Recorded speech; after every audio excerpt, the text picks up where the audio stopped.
Psicanálise e telepatia pode parecer uma coisa estranha, né? Telepatia, uma coisa mais assim de misticismo, extraterrestre, sei lá, mas tem muito a ver. Tu sabia que o Freud, ele tinha grande interesse e também era favorável à telepatia. Claro que a gente tem que entender como que era esse favorável dele. Tem muita coisa muito interessante para a gente discutir sobre esse assunto e hoje a gente vai discutir algumas delas.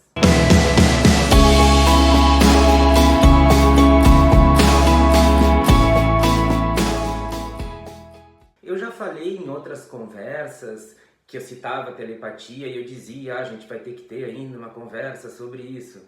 Hoje chegou o dia.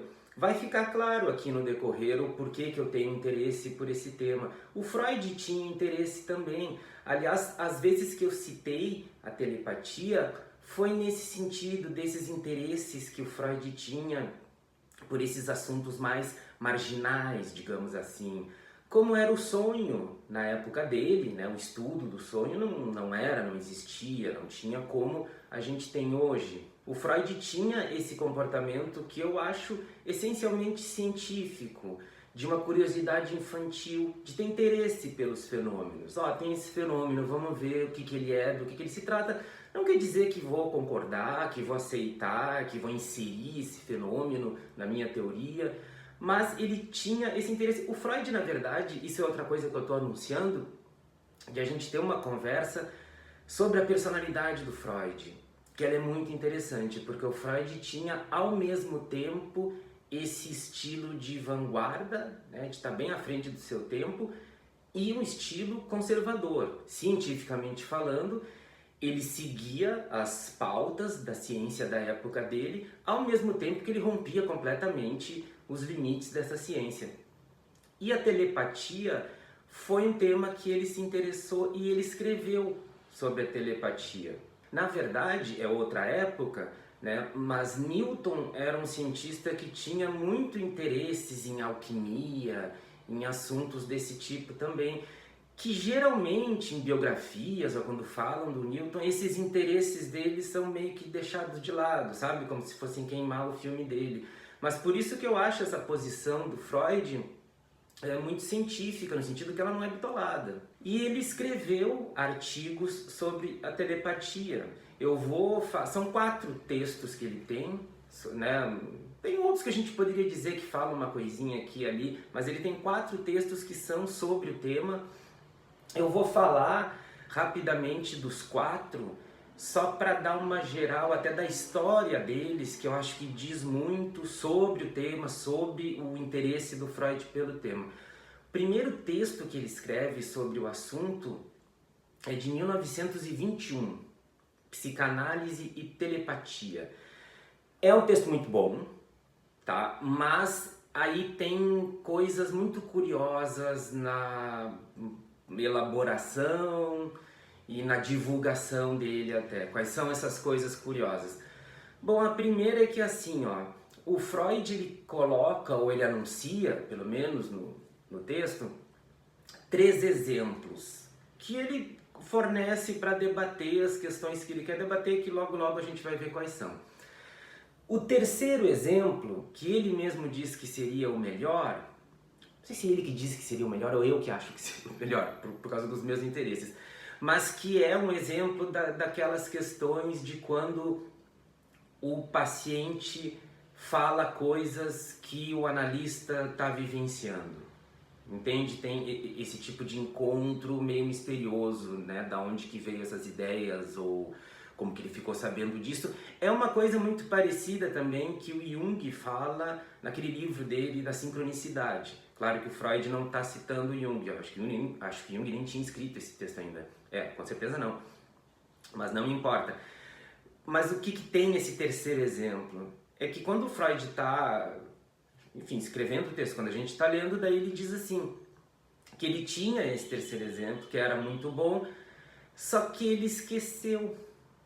Esqueceu como? Porque ele está escrevendo esse texto em Gastein, que é uma região, de férias que ele ia lá na Áustria. Eu não conheço, né? Nunca fui. e ele esquece em Viena as anotações que ele tinha feito desse exemplo. Claro, né, o Freud não fica se fazendo aqui, ele mesmo diz que o esquecimento dele, né, enfim, da onde a gente vem isso se chama falho, o esquecimento dele tem a ver com as próprias resistências dele, ou os receios dele a tratar esse tema. No último texto dele sobre telepatia, aí esse exemplo ele surge nesse livro, então a gente acaba não perdendo ele. Outra curiosidade desse primeiro texto, Psicanálise e Telepatia, é que ele é escrito em 1921, mas ele só é publicado em 1941, ou seja, depois que o Freud já tinha morrido.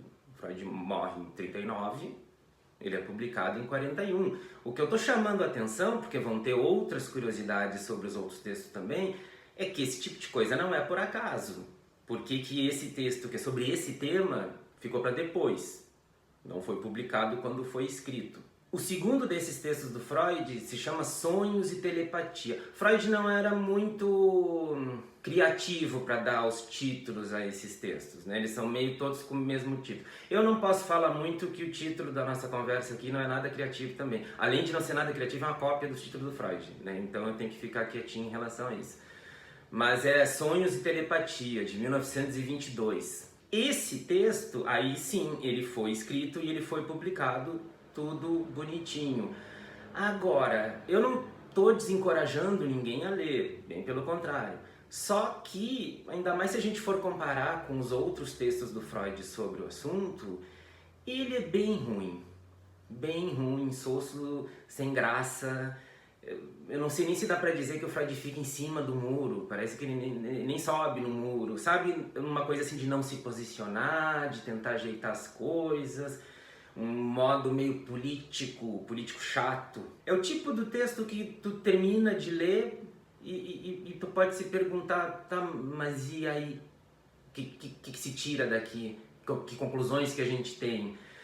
Então, de novo, eu não acho também que seja por acaso que um texto sobre esse tema que era tão delicado, mas um escrito que não provoca nada, ele não gera nenhuma polêmica, porque ele não tem nenhum posicionamento, aí esse sim ele foi publicado. O Freud está fazendo uma diferenciação na verdade tem a questão científica, sabe?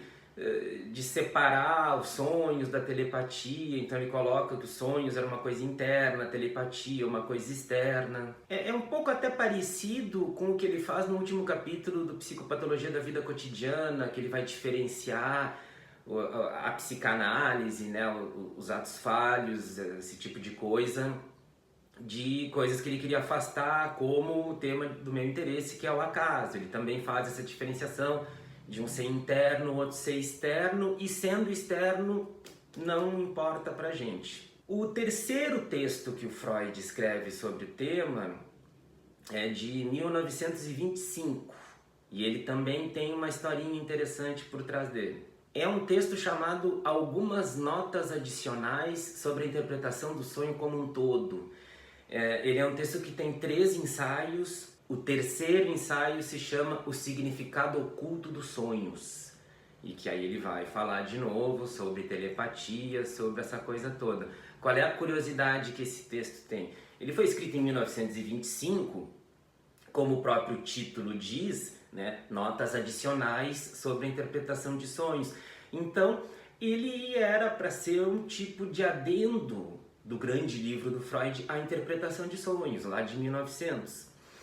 O que aconteceu foi que em publicações seguintes das obras completas do Freud em alemão, esse texto acabou ficando de fora de algumas, inclusive uma vez mesmo ele foi publicado, mas esse terceiro ensaio sobre ocultismo, sobre telepatia, ele ficou de fora. O James Strachey, que foi o tradutor, editor, o coordenador da edição standard do Freud, né, das traduções do Freud para o inglês, ele coloca, o Strachey sempre tem, tu sabe, né, umas notas introdutórias em todos os textos do Freud, elas são super ricas, vale super a pena sempre ler. E ele diz que ele acha que esse erro, entre aspas, assim, desse texto daqui a pouco ficar esquecido, ficar perdido e tal. De novo, não é por acaso, mas é porque tratava de um tema tão delicado que os colegas do Freud, né, discípulos do Freud, criticaram ele quando ele começou a se colocar em relação à telepatia. O Freud dizia que não, isso aí não tinha nada, que não abalava, mas abalava. Não só o que os discípulos falavam. Ele tinha esse receio, que vai aparecer agora no próximo texto que eu vou falar, de que a psicanálise entrasse em descrédito. Já não tinha tanto crédito assim, né, da comunidade científica, mas que entrasse em mais descrédito ainda, vamos dizer então, ao abordar esse tipo de tema.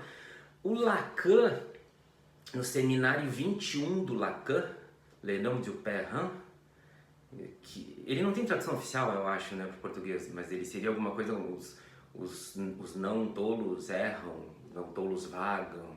É um trocadilho que ele faz, porque a sonoridade é dos nomes do pai.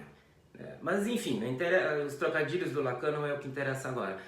Mas nesse seminário 21, as duas primeiras lições, eu acho, o Lacan faz uma análise desse texto do Freud, das notas adicionais sobre a interpretação de sonhos, que é uma análise muito bacana, inclusive. E ele coloca ali como foi difícil para ele encontrar esse texto. A França não tem até hoje, eu acho, né, alguma edição de obras completas do Freud, standard, assim. Então, enfim, se tinha mais dificuldade para encontrar, mas esse texto ele teve uma dificuldade especial, porque era um texto meio que desaparecido.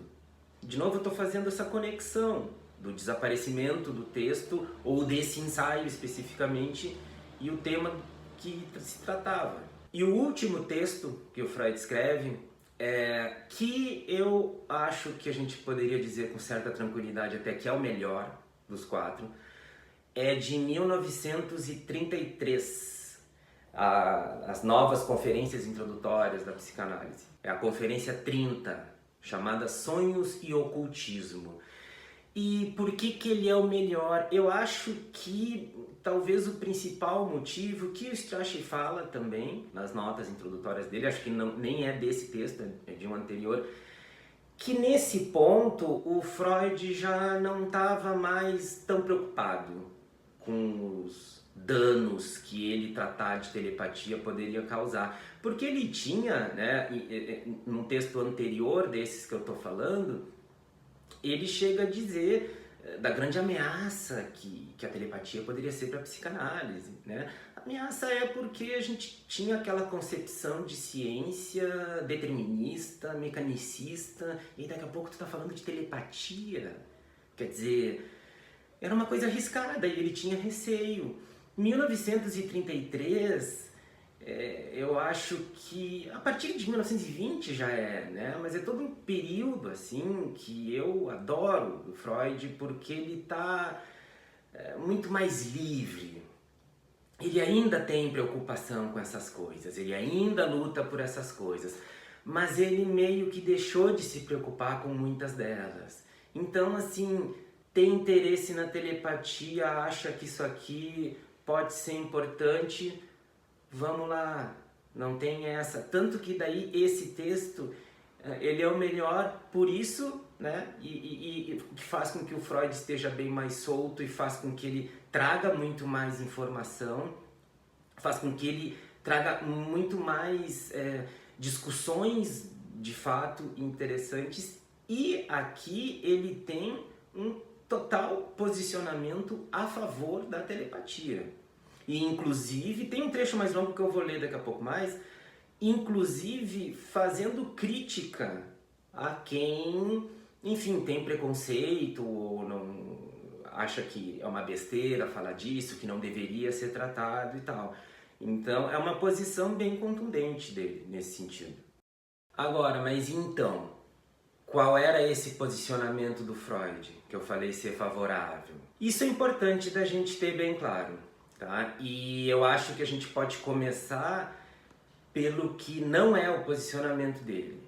Porque isso é essencial, até pelo motivo que ele escrevia esses textos, eu acho até com um intuito maior de mostrar o que não era.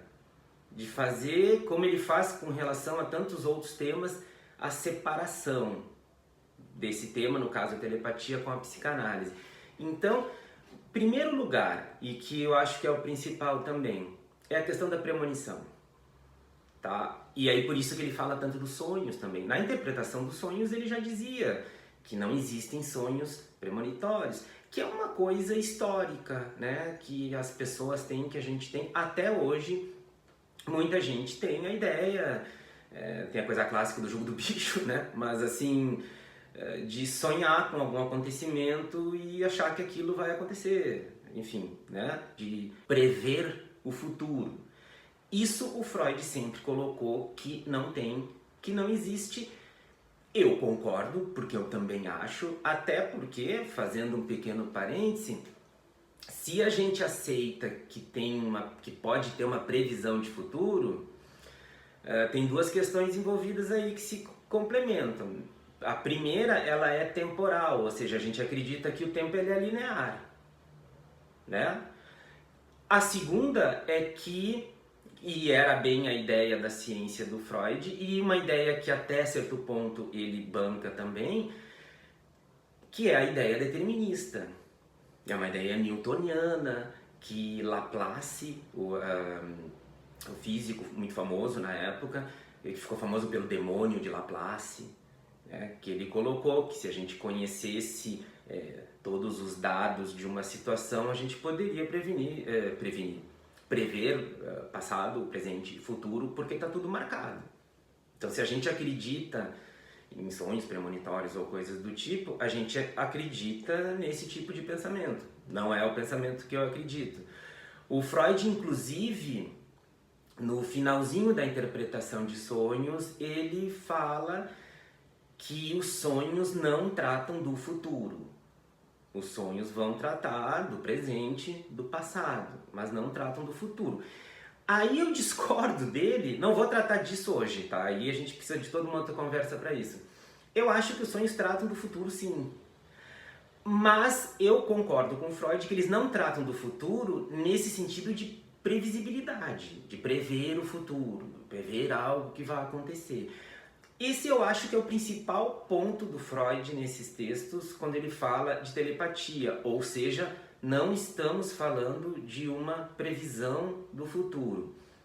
O segundo ponto que eu acho importante da gente esclarecer, porque esse termo telepatia, eu acho que ele pode levar para esse lado.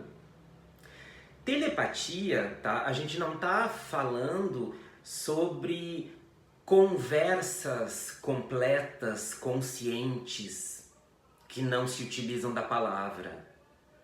Tu entende? Como a gente vê em filme de ficção científica, que daí teriam, né, raças alienígenas que se comunicariam sem a palavra. Não é ler pensamento, né? Sei o que tu tá pensando agora, ou a gente tem uma grande conversa só através do pensamento. Não é essa a ideia de telepatia, em nenhum momento. Então qual é a ideia? E aí é onde ele vai se posicionar favorável. A ideia da telepatia é de um tipo de transmissão de pensamento, e eu nem sei se daria pra gente dizer transmissão de pensamento. É um tipo de transmissão psíquica no sentido de transmissão de afetos. Até porque os exemplos que ele traz mesmo, e outros que a gente poderia inventar, ou que já aconteceram com a gente, porque essas coisas acontecem mesmo, mas esse que talvez seja o mais interessante, que acontecem nas sessões de análise, daqui a pouco o teu paciente está falando alguma coisa que é o que tu está vivendo, ou também comigo já aconteceu várias vezes de eu pensar alguma coisa, mas alguma coisa assim que não tem nada a ver com aquilo que a pessoa está falando, e aí a pessoa começa a falar daquilo. São encontros desse tipo que acontecem. Agora, eles não são conscientes, tu entende? Eu penso numa coisa, não é que eu pense porque saiba, sei lá, que a outra pessoa está pensando nisso. Não. E a outra pessoa, quando fala o que eu estava pensando ou o que eu estou sentindo, tanto faz, ela também não tem consciência de que houve esse encontro. Então, é nesse sentido que eu estou dizendo que não é uma comunicação consciente, mas é uma transmissão, como Freud fala, naquele terceiro ensaio das notas adicionais sobre os sonhos e no primeiro artigo dele, Psicanálise e Telepatia, de sentimentos extraordinariamente poderosos que acabam tendo acesso por essa outra via, que tem um texto dele, o último, esse da Conferência 30, que ele diz de comunicações que acontecem num espaço vazio. A gente sabe, né, que espaço vazio não existe, vazio mesmo não tem. Mas não importa, a gente não precisa ficar técnico agora nesse ponto. A gente entende o que isso quer dizer, né? Quando a gente fala numa comunicação num espaço vazio, ele mesmo diz, é uma comunicação que não acontece pelas vias normais, digamos assim, ou seja, ela não é pela fala ou por gestos ou pela escrita. Por isso que eu estou falando de um tipo de transmissão psíquica. Esse é o ponto, e por isso que o Freud fala dos sonhos também, que os sonhos seriam um local, um lugar, um evento, um fenômeno privilegiado, onde essas transmissões, essas comunicações aconteceriam. Mas então, esse é o tema central, é sobre isso que o Freud está falando, e é sobre isso que eu falei que na Conferência 30 ele se posiciona totalmente a favor. Nessa conferência, ele cita um texto de 1926 da Ellen Deutsch, uma psicanalista, que fala sobre isso, falando sobre clínica e sobre um tipo de comunicação na base dessa intuição que aconteceria entre o paciente e o analista, que eu tô chamando, vou falar depois, explicar um pouquinho melhor disso, um tipo especial de relação transferencial. E ela, eu acho que é muito rico o jeito que ela esclarece, e por isso que o Freud cita ela, porque justamente ela dá o exemplo da relação mãe e bebê, que, enfim, é uma das relações mais potentes que tem e íntimas, né? Afinal, um saiu de dentro do outro. Então, ela coloca, como tantas vezes, de um lado e de outro, né? A mãe intui coisas que o seu filho está pensando ou sentindo e tal. O contrário também pode acontecer. Então a ideia seria, por isso junta essa parte que ela explica também, e o que o Freud falou de afetos extraordinariamente poderosos, eu nem sei se eles precisam ser tão extraordinariamente poderosos assim, mas é um tipo de relação, e eu não acho que seja um tipo de relação original. Eu acho que mãe e bebê, que Ellen Deutsch falou, a gente pega como modelo. Eu acho que são lugares que se pode chegar. Eu acho que são níveis em que se pode chegar numa relação, né? Se pegar um paciente e um analista, eles são pessoas que não se conheciam antes, e eu acho que eles podem acabar criando esse tipo de relação que faz com que esse tipo de comunicação, de transmissão psíquica venha a acontecer. Mas o que eu acho importante a gente destacar então, tem esse afeto poderoso que o Freud falou e tem esse tipo de relação especial. Aí isso vai poder acontecer. Eu quero ler agora um trecho dessa Conferência 30, do último texto sobre o assunto do Freud, que eu acho muito bom e tem muita coisa para que a gente possa pensar ou até para reafirmar coisas que eu já falei. Tá? Ele é só um pouquinho longo, olha só como é que Freud diz. Ele está falando sobre a posição que ele tinha da telepatia ser uma ameaça e que poderia, sei lá, destruir a psicanálise se metesse a falar desses assuntos. E aí ele escreve assim: em minha opinião, não mostra grande confiança na ciência quem não pensa ser possível assimilar e utilizar tudo aquilo que talvez venha a se revelar verdadeiro nas assertivas dos ocultistas, e especialmente no que diz respeito à transmissão de pensamento.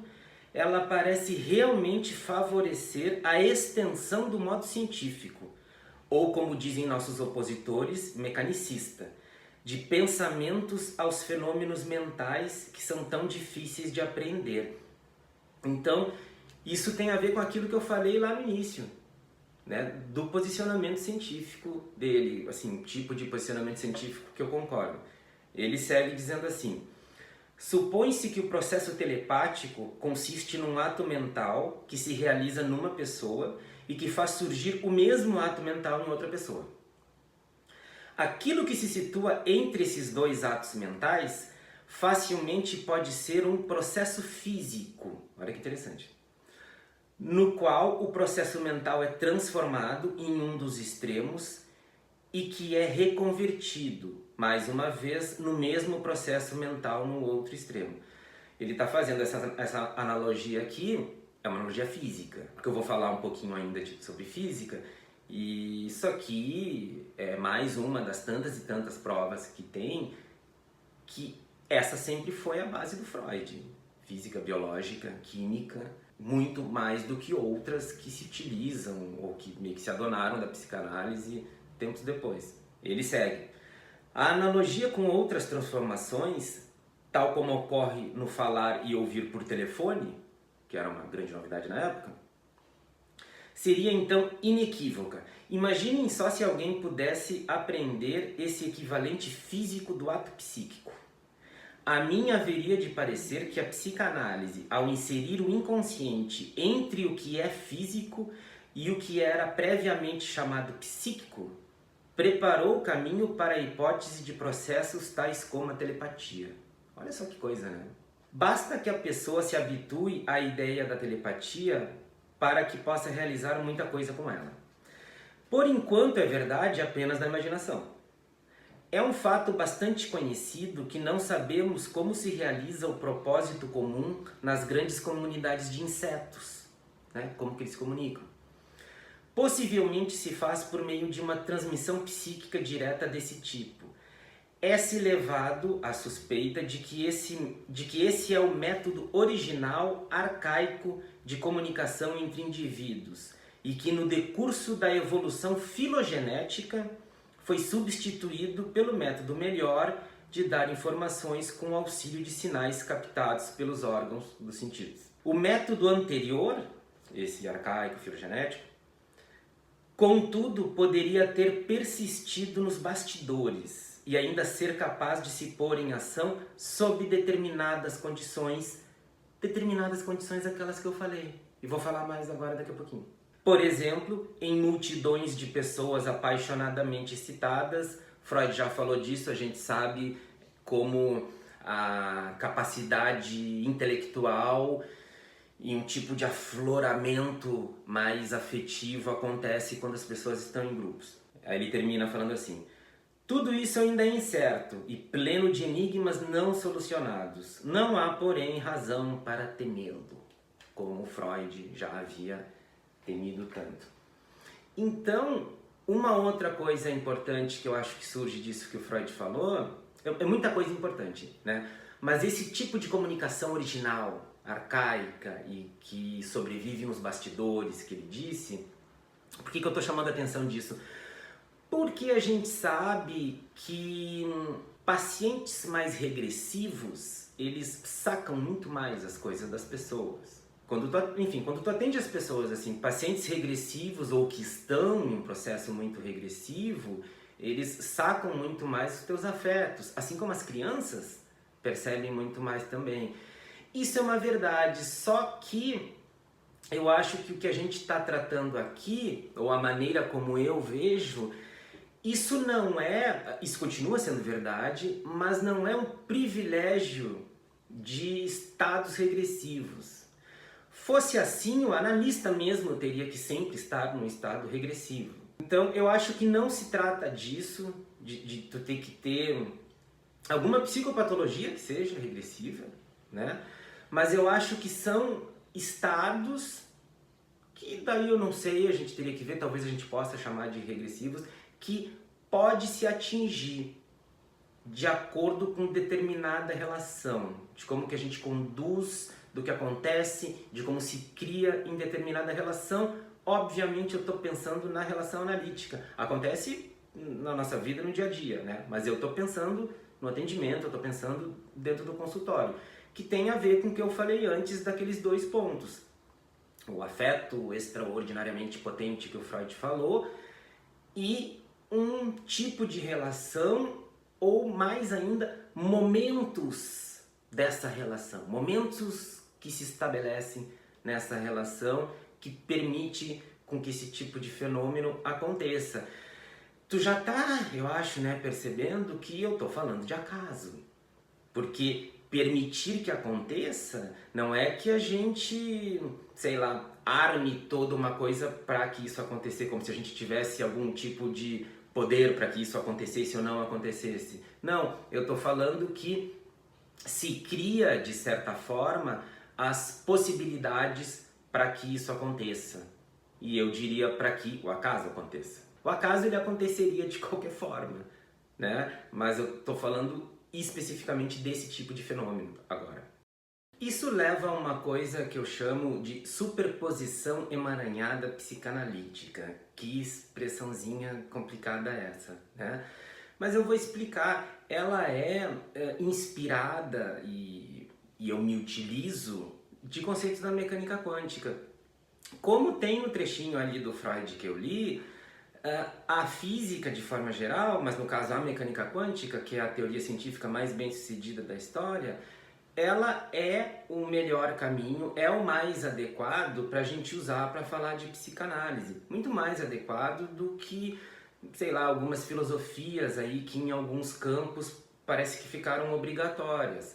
Para a clínica, especificamente, eu acho que essas filosofias não adiantam de nada. Para o tema que eu estudo, que é o acaso, já falei isso em outra oportunidade, a mecânica quântica é o melhor caminho e eu sempre digo, é o único caminho possível da gente associar algo à psicanálise para pensar o acaso verdadeiramente. E o que esses conceitos querem dizer? Bom, o primeiro deles é da sobreposição quântica, que diz que um sistema físico, até ele ser medido, até ele ser observado, ele existe em todos os estados possíveis. Depois que ele é medido, depois que ele é observado, ele se estabelece em um só. É aquele exemplo que é famoso do gato de Schrödinger, que enquanto tu não abre a caixa, o gato está vivo e morto ao mesmo tempo. A partir do momento que tu abre a caixa, ou seja, que é observado, ou a gente poderia dizer que se faz a medição, aí ele está vivo ou morto. Mas antes ele está num estado de sobreposição, ou seja, ele está indefinido. O outro conceito, que é interessantíssimo, é o do emaranhamento quântico, que ele diz que dois ou mais objetos eles estão ligados, ou eles podem estar ligados de tal forma que tu só consegue fazer a descrição de um fazendo a descrição do outro também. Mesmo que eles estejam afastados, milhões de anos-luz, eles têm essa super conexão. Isso que o Einstein, né, ele não concordava nem um pouco com isso, ele chamava de ação fantasmagórica à distância. E a discordância dele era que, bom, para uma coisa dessas acontecer, a gente teria que ter informação viajando mais rápido que a velocidade da luz, o que quebra uma lei importante da física, né? Enfim, isso é o que se chama também de teletransporte quântico. Mas então, o que eu quero dizer com essa tal superposição emaranhada psicanalítica? Bom, ela tem dois sentidos, tá? O primeiro, a gente não vai discutir agora, porque a gente precisa de uma conversa só para isso, que ele é intrapsíquico, que é um grande problema. Falar sobre o acaso, a gente está rodeado de grandes problemas, mas a questão intrapsíquica, ela é mais complicada. É essa daí que o Freud nunca abriu porta nenhuma. Então, e ela tem que ser tratada se a gente quer falar de fato sobre o acaso. Para falar disso, desse lado intrapsíquico, aí eu disse que a gente teria que ter uma conversa mais longa, porque a gente tem que fazer uma análise de questões como o determinismo psíquico, a sobredeterminação, como que esses conceitos são até hoje usados de fato. Para nossa conversa aqui, a superposição emaranhada psicanalítica, ela tem, obviamente, também o seu efeito clínico, que daí é da prática, e aí que tem tudo a ver com isso que a gente está falando. Ah, mas então isso aí é só um outro nome para falar da transferência? Ou é só um outro nome para falar da relação analítica? Não, não é. Se fosse só um outro nome, aí não teria sentido, né? Ainda mais botar um nome estranho desses. O que que isso quer dizer? Isso quer dizer aquilo que eu relatei antes, esse ponto específico da relação ou da transferência, se a gente quiser dizer. Mas tu entende? Ele não é um ponto único e que sempre está lá. Eles são vários, infinitos pontos que a gente não faz a mínima ideia onde eles estão, ou quando, ou como eles irão acontecer. E aí que entra a questão do acaso. Aquilo tudo que eu falei antes, de processos mais regressivos e tal, são momentos em que esse tipo de encontro acontece. O encontro da transmissão psíquica, da tal telepatia. Né? Não é o único exemplo, né? Quando a gente fala de acaso, a gente não está falando só sobre isso. Essa conversa aqui é um ponto que ele é importante. E aí, o que acontece com isso? Qual é o valor disso? Porque assim, esses fenômenos que eu falei, né? E que no início da conversa eu disse que o Freud disse que na vida dele, familiar, muitas vezes já aconteceu. Quer dizer, eu duvido que isso nunca tenha acontecido contigo também. Então, assim, que é um fato que acontece, acontece. Agora, se acontece e eu não dou bola para isso, não tem valor nenhum. Se acontece esses fenômenos que eu tô falando na clínica e eu trato eles, seja nas minhas atitudes terapêuticas ou seja no meu entendimento teórico que eu vou ter disso, se eu trato da mesma forma como os outros fenômenos, ou seja, com as mesmas explicações, e tem explicações aí para serem dadas, também não adianta de nada. Eu tô falando assim, não adianta de nada eu falar tudo isso, dar outro nome e tal, se a coisa continua igual. Então, o nosso posicionamento, ele vai ser diferente quando algo disso aqui acontece. Ele vai ser diferente como? Bom, aí, de novo, a gente vai ter que falar ainda muitas outras coisas para ter maior clareza nesse tipo de coisa. Até porque elas ainda estão em desenvolvimento. Agora, por exemplo, quando uma pessoa comete um ato falho, vamos falar do ato falho que é tão comum, né? Não necessariamente tenha que acontecer, não estou falando que sempre acontece, mas é totalmente compreensível, aceitável e muitas vezes até desejável que o analista faça uma intervenção. Não sei se ele vai fazer uma interpretação ou se ele vai chamar o seu analisando para ver, olha só, isso aqui que surgiu e tal. Eu acho que esse mesmo tipo de atitude, no sentido de dar a importância para o fenômeno, ele deve acontecer quando essas situações telepáticas elas acontecem. Quando tem esse tipo de transmissão psíquica. Por quê? Porque está tendo um encontro ali. E o encontro desses que eu estou falando. Está tendo um encontro, ao acaso, tem uma porta que está se abrindo. Então, tudo bem, a gente pode não dar bola para essa porta, como muitas vezes numa análise a gente não dá bola por vários motivos inconscientes também, muitas vezes, a maioria, né, do analista se deixa passar coisas para focar em outras. Como eu falei, estou usando essa ideia de porta, né? Não é uma porta que se abre uma vez só, está o tempo todo se abrindo.